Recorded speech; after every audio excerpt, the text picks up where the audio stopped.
It's me, Caesar the Circle Ape, talking to you about inscribed angles. And sticks and stones may break my bones, but a virus and the apes will destroy the humans. First thing we're talking about is an inscribed angle. That would be an angle where the vertex of the angle is on the circle and the sides of the angle are chords of the circle. Now in our example down here, you can see an inscribed angle, angle ACB. We know it's an inscribed angle because its vertex, point C, is on the circle and its sides, segment AC and segment BC, are chords of this given circle. We know they're chords because they're segments where both endpoints lie on the circle. Now the second vocabulary term would be an intercepted arc. That would be an arc having endpoints on the sides of an inscribed angle and its other points in the interior of the angle. So in our example down here, we have an inscribed angle, angle ACB, because its vertex, point C, is on the circle and its sides, segment AC and segment BC, are chords of this circle. Now an intercepted arc is going to be an arc having endpoints on the sides of that inscribed angle. So if we're looking at arc AB, we know arc AB is an intercepted arc because its endpoints, point A and point B, lie on the sides of that inscribed angle. Point A lies on segment AC and point B lies on segment BC. And all of the points in between those endpoints lie in the interior of this angle, meaning that if I were to extend the sides of this inscribed angle, all of the points in that intercepted arc would be between those two sides. Now the inscribed angle theorem says the measure of an inscribed angle is half of the measure of its intercepted arc. So if we're again looking at this example where we have an inscribed angle, angle ACB, and an intercepted arc, arc AB, what this theorem is saying is that the measure of our inscribed angle is going to be equal to half of the measure of the intercepted arc. So if I know the measure of arc AB, all I have to do is divide that by 2 or multiply by half, and that will give me the measure of this inscribed angle, the measure of angle ACB. Now the most common type of mistake made with inscribed angles is confusing them with central angles. Remember, an inscribed angle has a vertex on the circle, whereas a central angle has a vertex at the center of the circle. The measure of a central angle is equal to the measure of its intercepted arc, whereas the measure of an inscribed angle is equal to half of the measure of the intercepted arc. No more monkeying around. It's example time. Now example 1 says find each measure. So this wants us to find the measure of angle LNM, which would be this inscribed angle right here. We know it's an inscribed angle because its vertex is on the circle and its sides are chords of the circle. Now what do we know about the measure of an inscribed angle? Well, based on the inscribed angle theorem that we just talked about, the measure of an inscribed angle is equal to half of the measure of its intercepted arc. So the measure of angle LNM, this inscribed angle right here, would be equal to half of the measure of this intercepted arc right here, which would be arc LM. So we go ahead and plug in the measure of arc LM, which is 65 degrees, multiply that by a half or divide that by 2, and we get the measure of this inscribed angle here, which is 32.5 degrees. For B, we this time want to find the measure of arc DF, and we are given the measure of an inscribed angle, angle DEF. We know angle DEF is an inscribed angle because its vertex, point E, lies on the circle, and its sides, segment DE and segment EF, are chords of the circle. So how do we find the measure of arc DF? Well, we said by the inscribed angle theorem, the measure of an inscribed angle is equal to half of the measure of its intercepted arc. So this time we're given the measure of the inscribed angle. So we're going to take 51 degrees, plug it in for the measure of angle DEF, and now all we have to do is solve for the measure of arc DF. So we multiply both sides by 2. We get the measure of arc DF is equal to 102 degrees. Now obviously in the future you won't have to set up an equation like this and solve. You can just see that the inscribed angle is 51 degrees, so the measure of the intercepted arc is going to have to be 2 times the measure of that angle, which would be 102 degrees. What did the monkey wear when he cooked? An apron. Oh, you tried. So part 8, we are trying to find the measure of arc XZ. Now, in this figure, we are given the measure of angle XYZ. Now, angle XYZ is an inscribed angle in circle P, and we know that because its vertex, point Y, lies on the circle, and its sides, segment XY and segment ZY, are chords of this given circle. And segment ZY is not only a chord, it's also a diameter. So, how do we find the measure of arc XZ? Well, based on the inscribed angle theorem, we know that the measure of an inscribed angle is equal to half of the measure of its intercepted arc. So the measure of angle XYZ has to be equal to half of the measure of arc XZ. Well, since we're given the measure of angle XYZ, we can take 67 degrees, plug it in here, solve for the measure of arc XZ by multiplying both sides by 2, and we get that the measure of arc XZ has to be equal to 134 degrees. Part B, we are given the measure of angle RQS. Angle RQS is going to be an inscribed angle of circle P. We know that because its vertex, point Q, lies on the circle, and its sides, segment RQ and segment QS, are chords of the circle. Now, based on the inscribed angle theorem, we know that the measure of this inscribed angle is going to be equal to half of the measure of its intercepted arc. But they don't give us the measure of arc RS over here. So what do? Well, we know that segment RS is a diameter of circle P, meaning that this right here, the measure of arc RS, would have to be half of the measure of the circle, which would mean that if the whole circle is 360 degrees, half of that would be 180 degrees. Therefore, the measure of arc RS would have to be 180 degrees. So if I want to find the measure of angle RQS based on the inscribed angle theorem, I say that the measure of this angle is equal to half of the measure of its intercepted arc, which in this case would be 180 degrees. So the measure of angle RQS is going to be equal to 90 degrees. And we know this because there's a theorem that we've talked about earlier, which says if we were to inscribe a triangle in a circle and one of the side lengths is the diameter, then it's going to be a right triangle. So this has to be 90 degrees. Now let's talk about some corollaries to the inscribed angle theorem. So the first one says two inscribed angles that intercept the same arc are congruent. So take a look at our figure down here. We have two inscribed angles, angle YXZ and angle YWZ. Now both of those angles intercept the exact same arc, arc YZ. Now because of that, both of these angles have to be congruent to each other. And that makes sense, right? Because if the measure of the inscribed angle is equal to half of the measure of the intercepted arc, and these two angles intercept the exact same arc, then these two angles should have the exact same measurement. Now in this figure, there's actually two pairs of inscribed angles. We have these two angles that we just talked about, and we also have these two angles over here, angle XYW and angle XZW. Both of those angles intercept the exact same arc over here, arc XW. Because of that, these two angles must be congruent to each other. The second corollary to the inscribed angle theorem says an angle inscribed in a semicircle is a right angle. So we kind of already saw this in one of the previous examples. Here we have an inscribed angle, angle ACB. We know it's an inscribed angle because point C, its vertex, lies on the circle, and each of the sides, segment AC and segment BC, are chords of the circle. Now, the intercepted arc here would be arc AB. The interesting thing about arc AB is that it's half of a circle. It's a semicircle, meaning its measure is 180 degrees. And we know by the inscribed angle theorem that the measure of an inscribed angle is equal to half of the measure of its intercepted arc. So if the measure of the intercepted arc is 180 degrees, the measure of the inscribed angle clearly has to be 90 degrees. So that's where this corollary comes from. The third corollary to the inscribed angle theorem says the opposite angles of a quadrilateral inscribed in a circle are supplementary. Now, like the corollary before, this one makes a lot of sense. If we're looking at this inscribed angle right here, angle FEH, it intercepts the arc, arc HGF. Then, if we look at the inscribed angle opposite that, angle HGF, it intercepts this arc, arc HEF. Now, the interesting thing about arc HEF and arc HGF is that they add together to create a full circle, meaning that their measures would add together to equal 360 degrees. But because we're dealing with inscribed angles, remember the measure of an inscribed angle is equal to half of the measure of the intercepted arc. So the sum of the measures of these inscribed angles in here would equal half of the sum of the measures of the intercepted arcs. That's where this corollary comes from.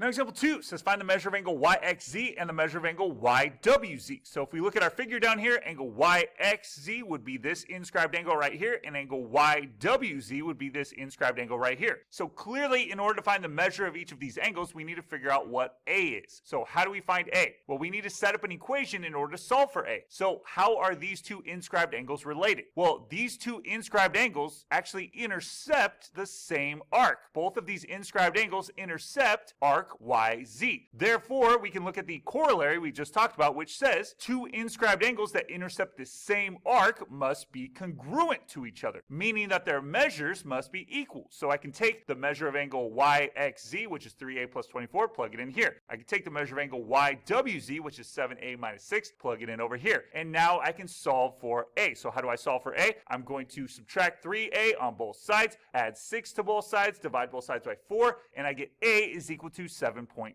But I'm not done. I need to find the measure of each of these angles. So I'm going to take what I found A to B, plug it in for the measure of angle YXZ for A, simplify, and I end up getting that the measure of angle YXZ is 46.5 degrees. I'm going to do the same thing for the measure of angle YWZ. I'm going to take what I found for A, 7.5, plug it in for A in the measure of angle YWZ, simplify, and I end up getting that the measure of angle YWZ is also 46.5 degrees. Now you see that, in fact, two inscribed angles that intercept the same arc should have the exact same measurement, and they do.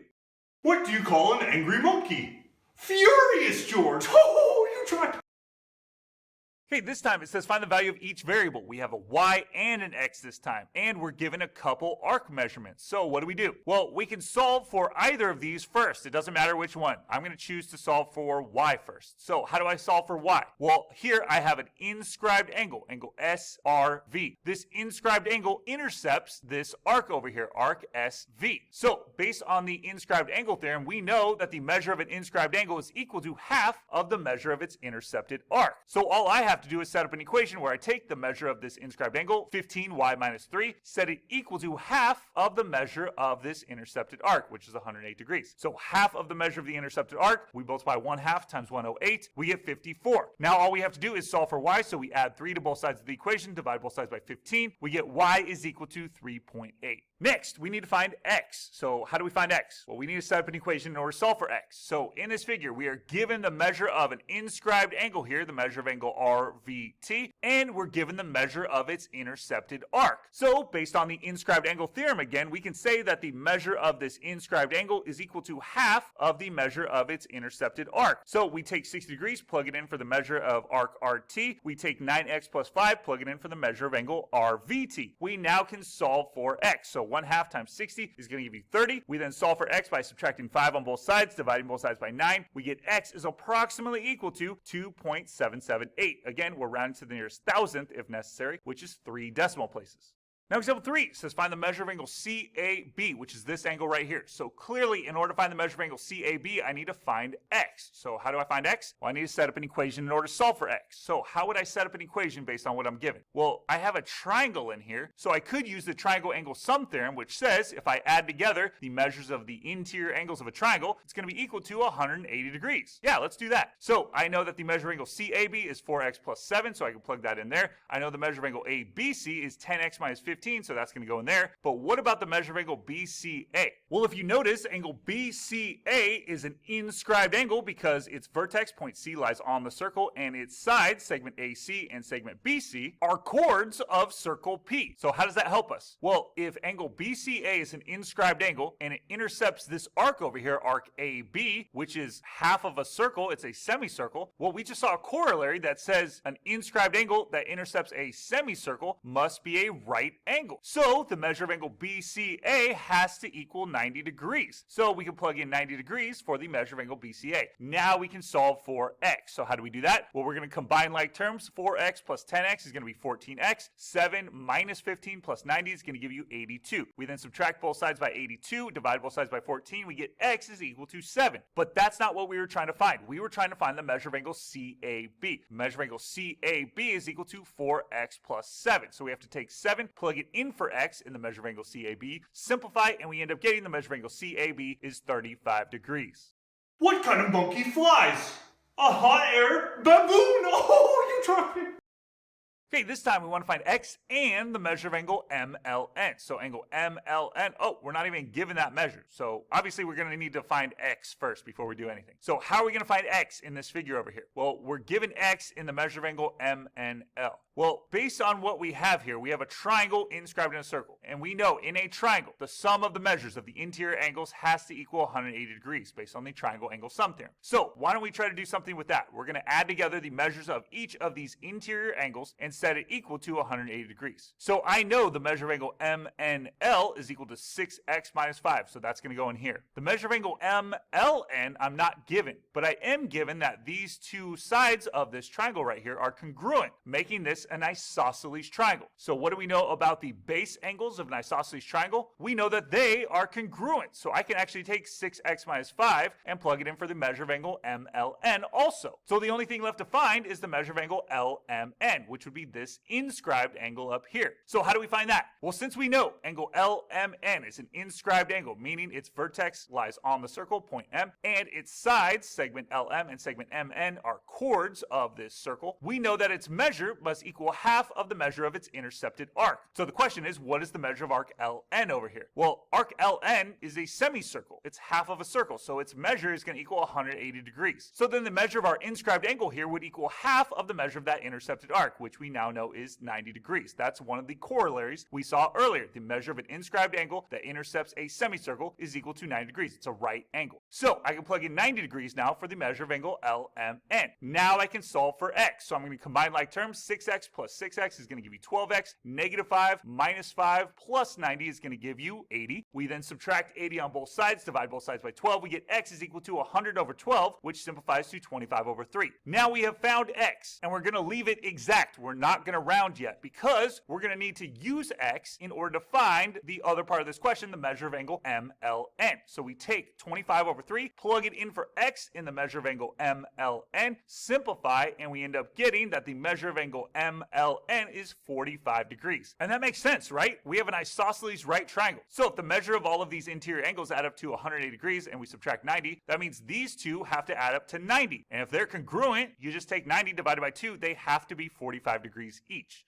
Now example 4 says find the measure of angle MJK and the measure of angle JKL. So we're going to take these one at a time. First, we want to find the measure of angle MJK, which would be this angle right here. Now notice, quadrilateral JKLM is a quadrilateral that's been inscribed in a circle. And one of our corollaries said opposite angles of a quadrilateral inscribed in a circle are supplementary. So we know in this figure then, angle MJK and angle MLK are opposite angles of a quadrilateral that's been inscribed in a circle, meaning that they must be supplementary. So their measures must add up to 180 degrees. So what I can do now to solve for the measure of angle MJK is just take 108.2 degrees, plug it in for the measure of angle MLK, subtract that from both sides, and I get the measure of angle MJK right here is 71.8 degrees. Now that I know that's 71.8 degrees, there's a couple different ways to find the measure of angle JKL. I could add up all of these angles, set it equal to 360 degrees, because the sum of the measures of the interior angles of a quadrilateral has to equal 360 degrees, and I could solve for it that way. Or I could use the same corollary that I just used, which says that the opposite angles of a quadrilateral inscribed in a circle must be supplementary. So the measure of angle JKL and the measure of angle JML must add up to 180 degrees. So I can take whatever the measure of angle JML is, which is 115.1 degrees, plug it in here, subtract that from both sides, and I get that the measure of angle JKL is 64.9 degrees.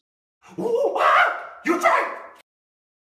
Okay, just like last time, we're going to take it one at a time. We want to find x and y. So first, we're going to find x. How do I find x? Well, I need to set up an equation in order to solve for x. So x would be right here. We again have a quadrilateral ABCD that has been inscribed in a circle. And one of our corollaries says the opposite angles of a quadrilateral inscribed in a circle are supplementary. So in this figure, angle ADC and angle ABC are opposite angles of a quadrilateral inscribed in a circle. Therefore, they must be supplementary. Therefore, their measures must add up to 180 degrees. So I'm going to take what the measure of angle ADC is, 5x minus 9, plug it in here. I'm going to take what the measure of angle ABC is, 121 degrees, plug that in here. And now I can solve for x. So first, I'm going to combine like terms. Negative 9 plus 121 is going to equal 112. I then solve for x by subtracting 112 on both sides, dividing both sides by 5. I get x is equal to 13.6.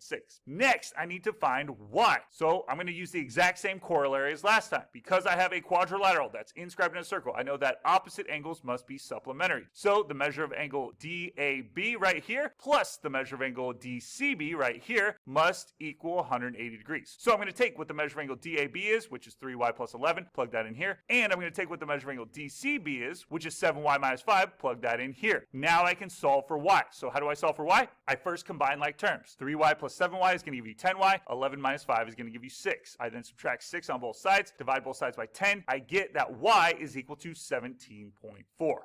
Now, word problem says the diagram shows how light bends in a raindrop to make the colors of the visible spectrum. If the measure of angle YXZ is 57.92 degrees, what is the measure of arc YXZ? So the first thing I want to do is label what I'm given. I'm given the measure of angle YXZ. This inscribed angle right here is 57.92 degrees. And I'm trying to find the measure of arc YXZ, which would be this big arc right here. Well, based on what I'm given, what I can find is the measure of the intercepted arc YZ right here. If I were to find this arc, I could then subtract that from 360 degrees, and that would give me whatever's left, which would be the measure of arc YXZ. So that's how I'm going to do this. So first, we want to find the measure of arc YZ. The way we do that is we use the inscribed angle theorem, which says the measure of an inscribed angle is equal to half of the measure of its intercepted arc. In this case, the measure of our inscribed angle is 57.92 degrees, and the measure of our intercepted arc is what we're trying to find, the measure of arc YZ. We solve for that by multiplying both sides of this equation by 2, and we get the measure of arc YZ, our intercepted arc right here, is 115.84 degrees. But that's not what we're trying to find. We're trying to find the measure of arc YXZ, which would be this whole arc right here. So how do we do that? Well, as you can see, the measure of arc YZ plus the measure of arc YXZ equals a full circle, 360 degrees. So we can set up an equation that way. And we can take what we found the measure of arc YZ to be, 115.84 degrees, plug it in right here. And now we can solve for the measure of arc YXZ by subtracting 115.84 from both sides. And we get that the measure of arc YXZ, this major arc over here, is 244.16 degrees.